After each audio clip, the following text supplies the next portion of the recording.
Second stanza में यहाँ पर कंपैरिजन है। No nightingale did ever chaunt more welcome notes to weary bands. यहाँ पर वेलकम नोट्स क्या होते हैं? वेरी मीन्स मतलब होता है थका हुआ, बैंड्स मतलब होता है समूह। जो समूह थके हुए हैं उनका भी जो वेलकम नोट्स होते हैं, उनके द्वारा भी जो वेलकम नोट्स गाए जाते हैं उनके लिए, वो भी इतने अच्छे नहीं है। Of traveller in some sandy horn, जो ट्रैवलर्स होते हैं अरेबियन सैंड्स के बारे में यहाँ पर बताया गया है। Of traveller in some shady haunt, haunt मतलब होता है कि वो जब किसी छायादार जगह पर रुक जाते हैं। हॉन्ट मतलब होता है एक जगह जहाँ पर चारों तरफ पेड़ लगे होते हैं, थोड़ी सी सैडी होती है। ट्रैवलर वहाँ पर आकर थक कर वहाँ बैठते हैं और वो उनके लिए जो वेलकम नोट्स गाए जाते हैं वो भी इतने सुंदर नहीं होते। अमंग अरेबियन सैंड्स, कहाँ पर? अरेबियन सैंड्स, अरेबियन रेगिस्तान में। सैंड्स मीन्स होता है रेगिस्तान। नॉर्मल सैंड होता तो हम यहाँ पर रेतली यूज़ करते, एस लग जाता है तो वहाँ पर पूरा रेगिस्तान के लिए यूज़ कर रहे हैं। A voice so thrilling never was heard, इतनी तीखी आवाज़, इतनी तीक्ष आवाज़ है कि नेवर वॉज हर्ड, जो कभी नहीं सुनी गई हो। इन spring time from the Kuku bird, जब स्प्रिंग टाइम में कुकू बर्ड जो गाना गाती है वो भी इतनी तीक्ष नहीं होती जितनी कि सॉलिटरी रिपर है। Breaking the silence of the seas, जो कि पूरे समुद्र, एक शांत समुद्र है, उसकी भी साइलेंस को तोड़ रही है, ब्रेक कर रही है। अमंग द फारदेस्ट हार्बिडीज, अमंग मतलब होता है कि बीच में, और फारदेस्ट मतलब दूर। हार्बिडीज मीन्स यहाँ पर होता है ग्रुप ऑफ आइलैंड होते हैं, उनको हम हार्बिडीज बोलते हैं।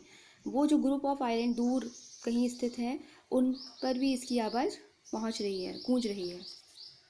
अब हम इसकी राइमिंग स्कीम देखते हैं। चॉन्ट, यहाँ पर हम ए यूज़ करेंगे। बैंड अलग है तो बी यूज़ करेंगे। हॉन्ट, चॉन्ट, हॉन्ट, ए आएगा अगेन।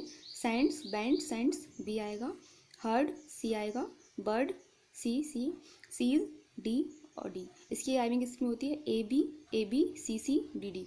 विलियम वर्ड्स तो यहाँ पर हमारे लास्ट में कपलेट यूज़ किए हैं, C C, D D. Again हम थर्ड स्ट्रेंजर देखते हैं। Will no one tell me what she sings, कोई मुझे नहीं बता पाएगा कि वो क्या गा रही है। अब उसकी जो लैंग्वेज है वो नहीं समझ आ रही है पोइट्री को, वो क्या गा रही है। Perhaps the plaintiff number flow, perhaps शायद कोई दुख भरा, प्लेंटिव मीन्स यहाँ पर होता है कोई मेलनकली या दुख भरा जो गीत है वो गा रही हो। Number flow, for all unhappy far of things, या हो सकता है कोई पुराना अनहैप्पी, दुख भरा, जो डेली यूजेस में होते हैं, डेली दिन भर की जो घटनाएं होती हैं उनसे रिलेटेड कोई गीत हो। एंड बैटल्स लॉन्ग अलो, या फिर कोई हो सकता है कि पुराना कोई युद्ध या फिर कोई बैटल्स रही हो उसका कोई गीत गा रही हो। और is it some more humble lay, या फिर हो सकता है कि वो अपने घर परिवार की कोई कथा सुना रही हो। फैमिलियर मैटर टुडे, जो रोज़ दिनचर्या की जो होती है उससे रिलेटेड हो।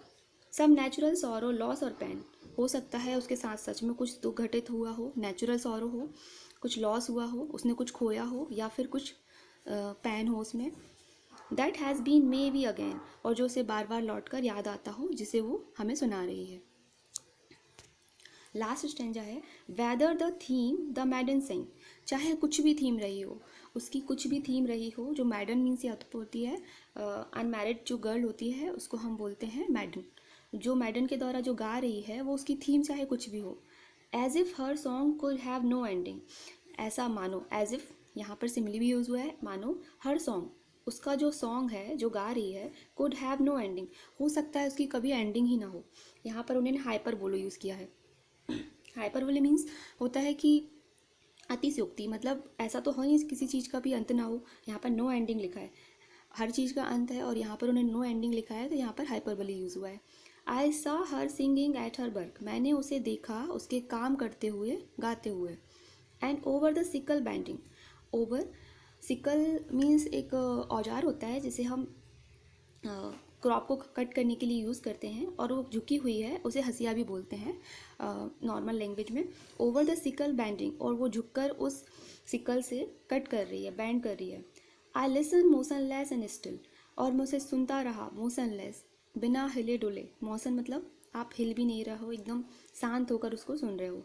And still, and as I mounted up the hill, और जैसे ही मैं चढ़ा, माउंटेड मतलब ऊपर की ओर चढ़ना, अप द हिल्स मैं पहाड़ी की ओर चढ़ता गया। The music in my heart I वोर, जो संगीत था इन माई हार्ट आई वोर, जो जिसे मैंने अपने हृदय में बसा लिया था। Long after it was heard no more, बहुत दूर वह कभी सुना नहीं गया, बहुत देर तक वो सुना नहीं गया, जिसे हम आगे चलकर हमेशा उसे अपने हार्ट में रखा है और वो कभी उसे भूल नहीं सकता।